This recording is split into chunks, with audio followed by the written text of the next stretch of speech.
Olá, como a gente viu no último episódio, Aristóteles ele vai trabalhando a ideia de uma hierarquia dos bens. E existe os bens, alguns bens são a própria atividade em si que se busca, outros bens são algo externo, algo que se quer produzir.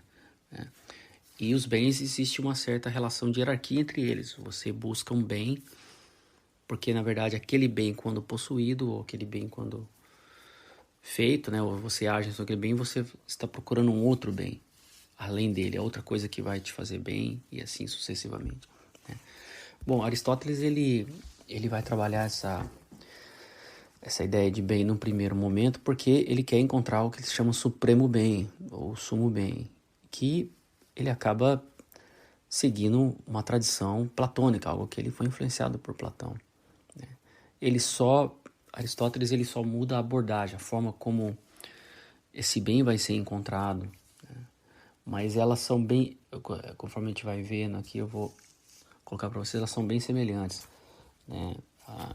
Querendo ou não, o resultado, aquilo que Aristóteles está buscando, né? E lembrando que para Aristóteles a ética e a política buscam o mesmo bem, né? E isso que é interessante a gente sempre guardar em mente o que Aristóteles está querendo nos ensinar, sabe? Bom, para Aristóteles, aquilo que está acima de tudo, aquilo que é o bem supremo, o sumo bem, é a felicidade humana. É a felicidade. É o que ele chama de eudaimonia. Né? E quando a gente coloca a felicidade, não é aquela ideia apenas de um sentimento que a gente tem hoje. Não que a felicidade não envolva também um sentimento, um certo deleite, um certo prazer que você tem em si mesmo. Mas para Aristóteles vai além disso. Né? Porque uma pessoa feliz na concepção que ele vai colocando, mesmo diante das circunstâncias mais adversas, ele suporta e ele se sobressai né, nas circunstâncias, porque há algo a mais que Aristóteles coloca como a felicidade. Né? Bom, Aristóteles, para ele colocar a ideia do supremo bem, ele diz que para algo ser considerado eudaimonia, precisa satisfazer duas condições. É isso, é uma coisa que ele coloca. A primeira condição é que algo para ser considerado o supremo bem deve ser buscado por si mesmo e não em vista de outra coisa. Né? Ou seja, o bem tem que estar no topo da hierarquia, que você não busca ele por causa de outra coisa, você busca ele como um fim, é um fim máximo, assim, eu cheguei no topo, é o fim último, né, como a gente poderia colocar. Então, Aristóteles diz que isso é uma característica de algo ser considerado como supremo bem. Né? Então, se você busca, por exemplo, assim, quando eu tiver tal coisa, daí eu serei feliz. Então, quer dizer, aquela coisa em si, ela não é a felicidade ainda. Você quer ela porque assim você acredita que você vai ser feliz. Né? Então, Aristóteles diz, então, aquele objeto em si, ele é apenas um meio para conseguir outra coisa além. Né? Então, essa é a primeira condição que Aristóteles coloca. A outra condição, a segunda condição, é que ele coloca o seguinte, que o supremo bem, esse supremo bem é suficiente em fazer a vida ser desejável e destituída de qualquer carência. Né? Então, ou seja, quando você tem a posse, quando você está no sumo bem, quando você está alcançou o supremo bem, ele em si mesmo é desejável. Uma característica dele é ele ser desejável por si mesmo e destituído de qualquer carência, ele não precisa de nada. Né? Então, essa é duas características do supremo bem. Então, a primeira, ele é buscado por si mesmo e não em vista de outra coisa. E segundo, é suficiente em fazer a vida desejável, destituída de qualquer carência. Né? Essas são duas condições. Né? Então, Aristóteles ele mostra que o supremo bem tem que ser a felicidade, porque nós buscamos a felicidade por causa disso. Nós queremos ser felizes porque nós queremos encontrar algo que é desejável. É algo desejável. A felicidade é algo que nós acreditamos que quando nós a temos, ou nós estamos felizes, somos felizes, nós não precisamos de mais nada, né? É algo que não depende de nada, né? Então, isso é uma característica, são duas condições que Aristóteles coloca, né?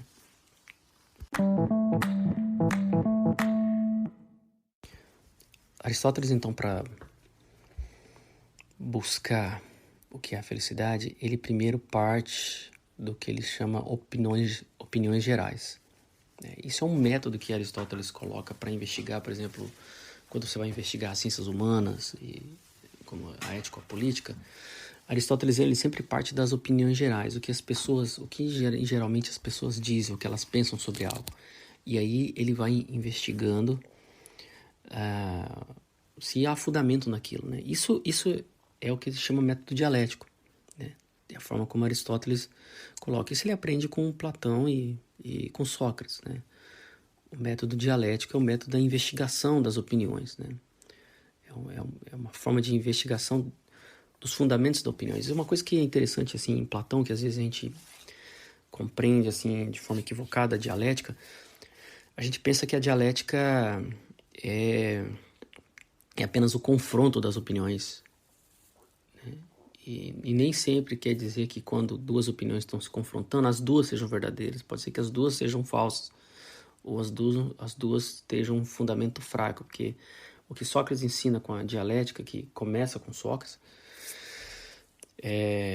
não é algo assim ainda completo e perfeito, mas ali tá o germe de como o método dialético vai funcionando, e Aristóteles vai dar um acabamento, vamos dizer, científico, né, do método em si. Mas o que seria a dialética na concepção socrático-platônica e também aristotélica, vamos colocar tudo junto assim? Quando a pessoa tem uma opinião, Sócrates fazia o quê? Ele ia investigando por que aquela opinião, por que a pessoa pensava daquele jeito, né? E colocava em xeque, na busca dos próprios fundamentos, fazia a pessoa encontrar tentar ver assim, se aquilo que ela está falando, que ela está defendendo, tinha fundamento em si, né? Então, nas investigações socráticas, chegava um momento, às vezes, que a pessoa entrava, aquela ideia que a pessoa tinha sobre algo, entrava em colapso. Então, a pessoa, ela ficava assim, totalmente sem chão, vamos dizer assim.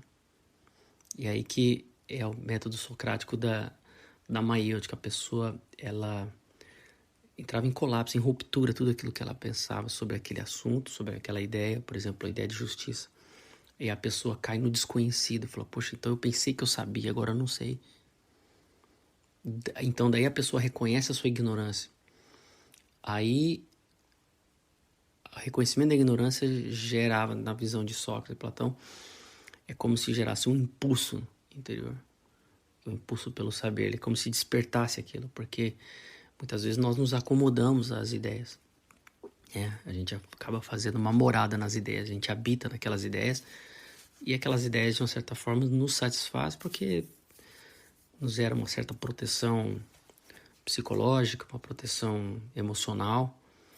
Isso acontece muito no âmbito das ideias, nos âmbitos cognitivos. Às vezes nós temos uma ideia, a gente acha que aquela ideia é certa, não é porque realmente a gente investigou a fundo aquilo, mas é porque nos traz uma certa segurança emocional, né? E quando você lê Sócrates, você lê Platão, os diálogos platônicos, Sócrates está todo momento fazendo isso. Ele derrubava a pessoa. Realmente é como se estivesse entrando num ringue, o cara, ele derrubava a pessoa. A pessoa depois ficava sem chão. Ela descobria que ela não sabia. Só que ela não sabia que ela não sabia. Ela pensava que sabia, mas não sabia, né? Isso é a definição do ignorante, né? É a situação do ignorante. Então, quando você vai, por exemplo, ler a República de Platão, vai ter uma discussão sobre a justiça. Sócrates ele vai desmontando as ideias que as pessoas têm sobre a justiça. Várias concepções vão surgindo. E uma coisa que Platão faz, ele traz você para o diálogo de uma forma que você, na maioria das vezes, muitas vezes, pensamos como aquelas ideias. E aí, Sócrates vai desmontando a pessoa, você acaba sendo desmontado junto. Aí você começa a falar, poxa, mas realmente eu não sei também o que é isso. Aí você começa a ficar curioso, então desperta aquela curiosidade, tipo assim, agora que eu entrei no âmbito, no campo do desconhecido, sobre esse assunto e agora? Eu preciso achar uma resposta. Isso é algo interessante, porque o homem, o ser humano, a nossa natureza exige conhecimento, exige um conhecido. Nós não gostamos do desconhecido. Apesar de que somos a todo momento, estamos envolvidos num oceano de desconhecimento, né? Sobre tudo que nos envolve, está em torno de nós, tanto o funcionamento do nosso corpo, da nossa alma e da existência em geral, assim. Nós procuramos o conhecido, nós tentamos criar uma certa segurança e construímos uma certa segurança também na questão dos conhecimentos da vida. Então isso é a dialética, né? Acaba sendo um método realmente é um método de investigação para encontrar os próprios fundamentos das ideias.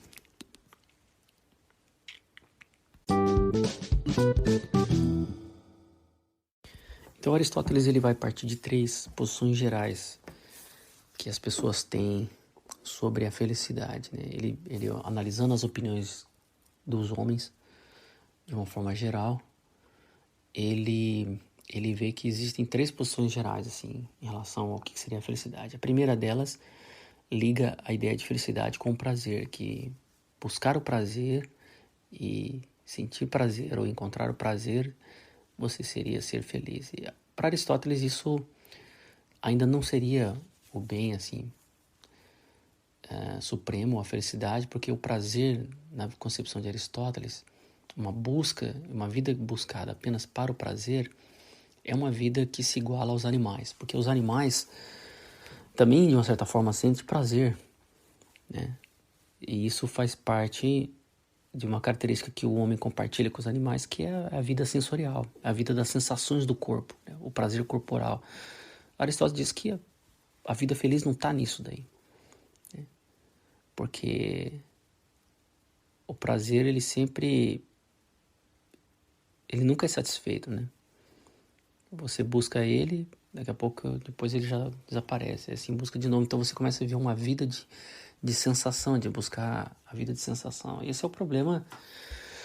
Se você pensar, é uma concepção que não morre. Você vê que é interessante, o ser humano ele tem uma certa permanência nas concepções de vida. Quer dizer, isso era um problema para Aristóteles, que já se mostra diante de Aristóteles. A vida de muitas pessoas é a busca do prazer, e hoje também é assim, né? As pessoas querem, muitas pensam que a vida está em sentir prazer, né? Por isso que muitos acabam caindo nos vícios, né? Tanto no alcoolismo como no uso das drogas, porque são certas coisas que estimulam o prazer sensorial, né? Ou assim como demais outros vícios também, né? Das mais variadas formas, assim. Pessoas caem nas manias, né? Como sexomaníacos, problemas, então, como eu falei, de alcoolismo, drogas e tudo mais. Então uma vida buscada pelo prazer, e isso é uma característica muito dos jovens, por exemplo. Quando nós somos jovens, nós queremos sentir a todo momento um estímulo do prazer corporal. É uma vida que não preenche os requisitos para se tornar uma vida feliz, né? Apesar de Aristóteles dizer, ele tem um capítulo específico na ética, né, como que ele vai discutir essa questão do prazer, e ele mostra que o prazer ele não é um fim em si mesmo, mas ele acompanha a atividade. Você não pode buscar ele por si mesmo, mas você busca o quê? O que acontece é que nós buscamos uma atividade e aquela atividade nos traz prazer, né? Então, quanto mais você pratica uma atividade, mais ela te dá prazer com o tempo. Então, por exemplo, a pessoa começa a aprender a tocar um instrumento musical. E quanto mais ela aprende, mais ela vai desenvolvendo, ela vai pegando gosto por aquilo. E aquilo, então o gosto, se ela vai sentindo prazer em fazer aquilo. Ou, por exemplo, quando nós somos crianças ou até a vida adulta, a gente tem as atividades esportivas. Você não busca uma atividade esportiva só porque ela te dá prazer, mas ela traz todo um conjunto de tantas outras coisas, de desafio, de desenvolvimento muscular, saúde, que, por sinal, resulta um certo prazer, você se sente bem com você mesmo. Por exemplo, quando você vai, quem tem experiência de fazer academia, por exemplo, você não fez, deve fazer algum tipo de exercício físico. Às vezes você tem assim uma certa indisposição para fazer um exercício físico, mas aí quando você faz, depois você sente uma sensação tão boa, uma sensação de prazer assim consigo mesmo, com o seu próprio corpo, com uma certa energia que flui, aí você se sente bem. Então assim, você vê que a atividade física em si é que ela vai gerando um certo prazer. Então Aristóteles diz que essa posição ela não pode nos caracterizar para uma vida feliz, porque ela é igual aos animais. A segunda posição que Aristóteles coloca, que as pessoas têm uma opinião geral sobre a felicidade, as pessoas colocam que a felicidade estaria em você alcançar a honra. O que a gente podia colocar hoje, talvez um sucesso, uma fama na sociedade, né? Uma honra. Aristóteles diz que isso é um outro equívoco também, colocar a felicidade como uma honra, porque, ou seja, é uma busca de reconhecimento. Porque isso depende mais do que os outros pensam, do que realmente do que você é, né? Ou do que você está alcançando. Você começa a viver uma vida para ser honrado, para ter fama, para ter reconhecimento dos outros. Quer dizer, uma vida assim não pode ser uma vida feliz, porque você tem que sempre depender do que os outros pensam de você. Então não está no controle da sua atividade, você não tem um controle sobre essa atividade, você pode fazer qualquer coisa e ainda muita gente não se agradar e não gostar. Então uma vida assim é uma vida miserável, né? Porque você está mendigando sempre a opinião dos outros, aquilo que os outros pensam, né? Você vê que a própria vida de Sócrates é um exemplo disso, que ele era um homem feliz, morreu tranquilo, sem medo, enfrentou a situação que ele estava vivendo, e ele era o cara realmente que mais sabia e tinha consciência do que estava acontecendo, né? Da situação, controle da situação, do pensamento, das ideias dele, e da vida política na Grécia, e a Grécia assim mesmo o condenou, né? O cara que foi assim considerado um dos mais sábios assim naquele período, né? Então, uma vida assim, na busca do reconhecimento, é uma vida que não pode ser realmente totalmente feliz, assim. Você vê que isso também é outra coisa que é permanente na vida em sociedade, né? O quanto nós buscamos as coisas porque nós queremos reconhecimento, né? Isso é tão assim, tão claro e tão assim perigoso, né, hoje na nossa vida. Uma coisa que a gente tem que fazer quando nós estamos estudando assim a ética, a investigação ética, a reflexão, é sempre aplicar na nossa vida mesmo, né? Quantas vezes nós também não buscamos as coisas porque nós apenas queremos reconhecimento. Queremos que os outros nos digam assim o que somos, né? Reconhecer os nossos atos, né? Então assim, Aristóteles diz, esse é uma segunda concepção e que também não pode ser considerado um sumo bem porque não preenche essas condições, como a gente colocou no começo, essas duas condições da vida feliz, né? Porque se baseia no que os outros pensam. E a terceira forma de vida que as pessoas têm ideia, assim, na visão que Aristóteles observa, é as pessoas buscam as riquezas, que a felicidade estaria em obter riqueza, ou seja, você ter dinheiro, né? Você buscar as riquezas. As riquezas seriam um bem a ser buscado, que seria assim, quando você tiver isso, você vai ser feliz. Aristóteles também diz que isso é uma posição absurda, porque o dinheiro não é um fim em si mesmo. O dinheiro é sempre um meio. Você não pode buscar o dinheiro pelo próprio dinheiro. O dinheiro é um bem que você consegue para assim atingir um outro bem, para você conseguir outra coisa. Né? Você tem dinheiro, para daí você pode comprar uma casa, você pode pagar estudos, você pode viajar e assim vai. Então o dinheiro é um bem é um meio que pode te levar a um outro bem e assim sucessivamente. Né? E ainda também não pode ser considerado a felicidade está em obter isso. Porque se fosse assim, né? Tantas pessoas ricas que acabam tendo tanto outros problemas também. Né? Não deixa de ter falta de sentido na vida, falta de propósito, problemas com drogas e tudo mais. Ou seja, você vê, por exemplo, a vida de uma pessoa que busca a fama, a vida artística, né? Normalmente você vê as pessoas, elas têm eles têm tudo, essas três características assim que as pessoas buscam a felicidade, o prazer, a honra e o dinheiro. Então a pessoa às vezes vive uma vida de prazer sensorial, envolvida em drogas, sei lá, alcoolismo, uma vida só de sensação, de festa, de tudo sensorial. Buscam a honra, a fama e o sucesso, sempre está baseado no que os outros pensam, não depende do que os outros pensam.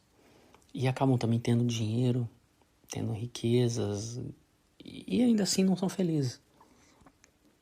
Vivem uma vida miserável, interiormente miserável. Então Aristóteles diz, essas três concepções, elas são correntes, é uma opinião geral das pessoas, e Aristóteles desmonta isso, falando, não, aqui não pode ser o sumo bem, não pode ser elas serem o sumo bem, nem o prazer, nem a honra, nem o dinheiro. Então Aristóteles diz que a felicidade ou a harmonia precisa satisfazer aquelas duas condições. Tem que ser um bem buscado por si mesmo e não em vista de outra coisa. E ela tem que ser autossuficiente no sentido de que existe um desejo, assim, que ela é uma vida desejável, algo que você busca e que fala, puxa, isso é o jeito que eu quero ser. E é destruído de qualquer carência. Então não é algo que envolva só algo do ter, mas Aristóteles dizendo que a vida feliz é algo no ser, é algo naquilo que nós somos. Né? Então Aristóteles falou assim, poxa, então não está nessas opiniões, onde estaria o que a gente poderia alcançar a vida feliz, o que a gente pode chamar de vida feliz? Então Aristóteles ele coloca que a vida feliz está na atividade da alma de acordo com a virtude. Isso é uma concepção que Aristóteles vai construindo. E como isso? Por quê? Que a vida feliz é uma atividade da alma. Que atividade da alma é essa? E de acordo com a virtude.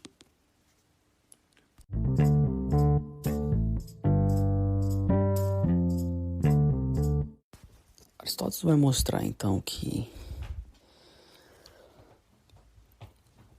a felicidade está na realização da vida ativa da alma, que para Aristóteles é a vida racional, é a vida do intelecto. A realização e a atividade da inteligência para Aristóteles é pôr em ação a própria essência daquilo que nós somos. Nós somos inteligência. O ser humano é um ser inteligente, é o que nos diferencia de toda a natureza. Né? E para Aristóteles colocar isso, ele diz também que a vida feliz é a vida da atividade da alma, é a forma como que ele coloca, em função da virtude, né? Conforme a virtude. Né? Aqui nós temos que entender o que é a virtude na ideia de Aristóteles, porque a virtude a gente pode traduzir como excelência, né? Vem da palavra areté em grego, a melhor tradução seria excelência. Para os gregos, algo virtuoso, algo alcança a sua excelência quando ela cumpre a sua finalidade, quando ela realiza a sua essência. Né? Então, a gente pode colocar assim, qual seria a essência do homem? Qual é a finalidade da nossa vida? Como é que nós podemos realizar a nossa essência? E então Aristóteles aí coloca algo importante para nós. A nossa essência é a vida intelectual. É o que nos caracteriza como ser, o que nós somos, né? É o que nos diferencia de todos os outros animais, é o que nos diferencia dos outros objetos, outros seres da natureza. E a vida da inteligência, da vida intelectiva, né? E Aristóteles coloca um outro componente aí, ou seja, as coisas elas encontram a sua finalidade quando elas realizam a sua essência. Então vamos pensar, por exemplo, as árvores, assim, uma planta qualquer. Ela tem a essência dela, por exemplo, vamos pensar um limoeiro, né? Um pé de limão. A essência dela é uma árvore e ela tem uma finalidade. A finalidade dela é cumprir com o seu propósito, é realizar a sua essência, ou seja, produzir mais limões. Então, e dentro dessa árvore, ela depende, ela tem uma energia, né, natural que vai produzir um movimento interior nela para que ela realize aquilo e ela possa produzir mais limões, né? Então isso faz parte da essência do que é essa árvore, né? E esse movimento interior é natural na árvore, desde que ela esteja dentro das condições necessárias para poder realizar essa essência, né? Se ela está num bom solo, tem o clima favorável, tudo isso favorável, ela vai realizar essa essência, aquilo vai brotar nela naturalmente. O homem também tem uma essência. A nossa essência é a vida da inteligência, né? E Aristóteles ele vai ver também que existem certas condições para que essa inteligência se manifeste de uma forma plena, né? Porque se você pensar assim, certas plantios que a gente vê, se eles estiverem num solo ruim, eles podem até crescer, mas não vão alcançar a sua plenitude, não vão alcançar a sua excelência, né? Então, as coisas, para ela alcançar a sua excelência na natureza, elas têm que ter certas condições. Há algumas coisas que precisam estar ali em torno para que aquele ser possa alcançar a sua plenitude, a sua excelência. Ok, agora nós temos o ser humano. A excelência do ser humano, o que o ser humano é a vida da inteligência. Agora, quais são as condições para que o homem possa alcançar essa excelência, essa vida do intelecto, a excelência? Como que nós podemos alcançar a excelência do intelecto? Então Aristóteles descobre também que existem certas condições que precisam estar na base para o homem alcançar a excelência do que ele é. E aí é importante entender o que Aristóteles quer nos ensinar. Aristóteles ele nos mostra que existe na alma dois aspectos. A alma ela é composta de dois aspectos. Uma é a alma intelectiva, que é a alma racional, mas existe também na alma algo em nós que é algo irracional, que são os apetites, os desejos, as paixões. Então, para nós alcançarmos excelência no que nós somos, nós temos que entender a nossa essência e ver como ela funciona. E nós precisamos alcançar excelência nessas duas partes da alma. Uma é no aspecto intelectual e outra excelência no aspecto das paixões, dos apetites. Então, a obra da Ética Nicômaco de Aristóteles, ele vai trabalhar essas duas vertentes. Uma é a vertente do intelecto, né? E outra é esse outro aspecto, essa outra vertente que é das paixões da alma, dos apetites, dos desejos humanos. E aqui você tem essa parte irracional, é que está o que ele chama de virtudes éticas, ou as virtudes do caráter. E a outra, as virtudes intelectuais, o aspecto do intelecto, da intelectiva, da reflexão, da especulação, então as virtudes que ele chama de virtudes intelectuais, né?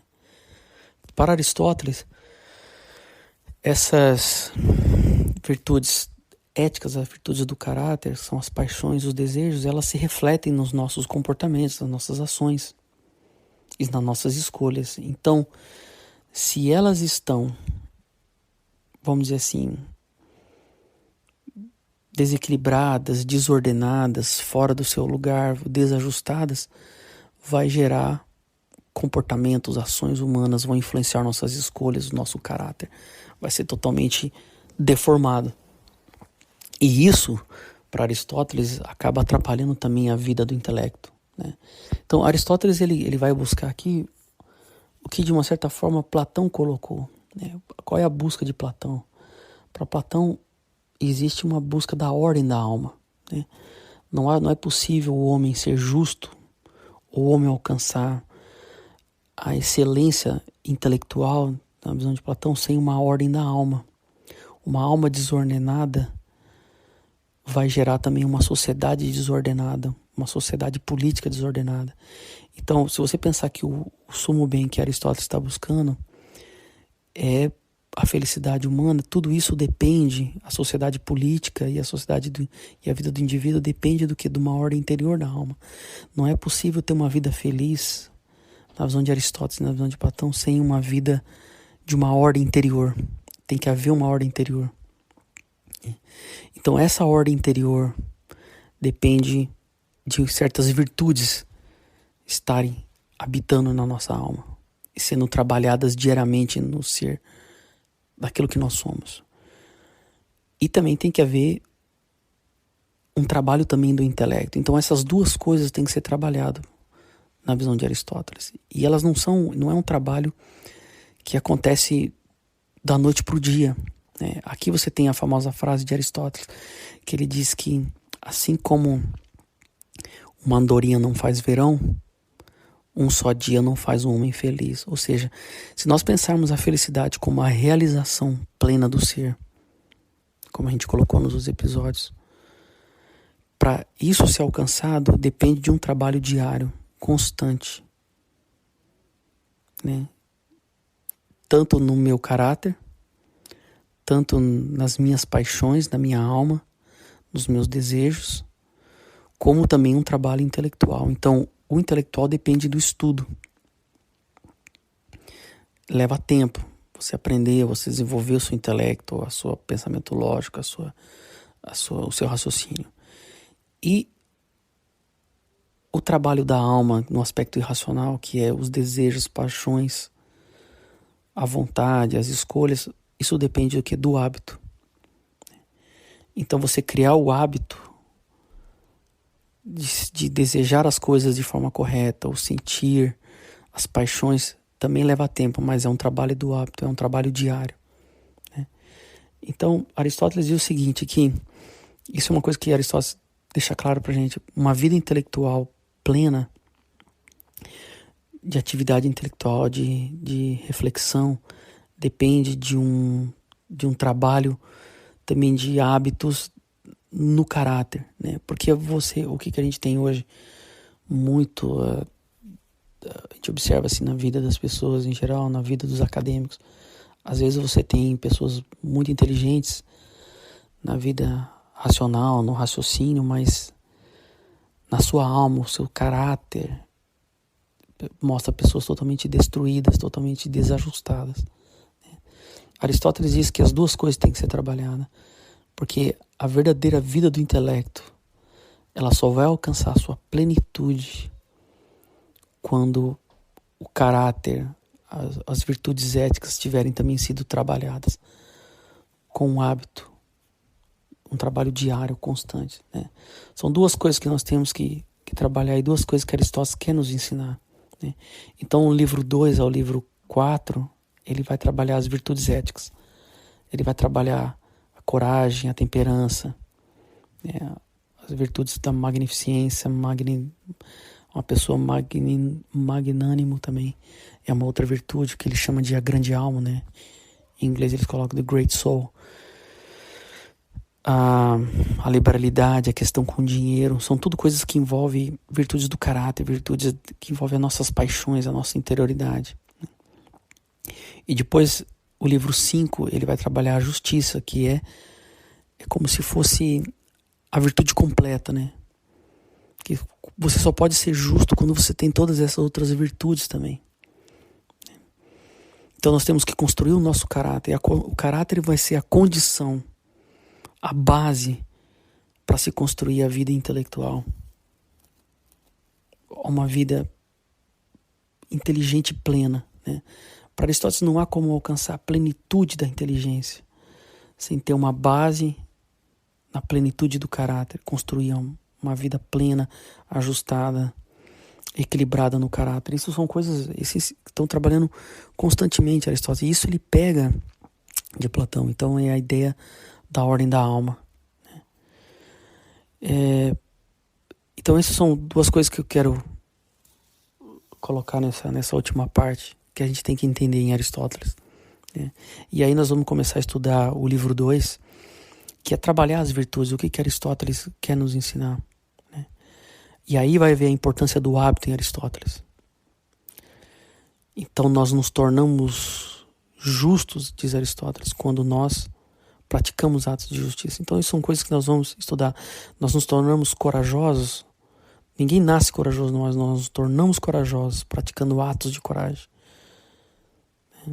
E assim sucessivamente com todas as outras virtudes do caráter.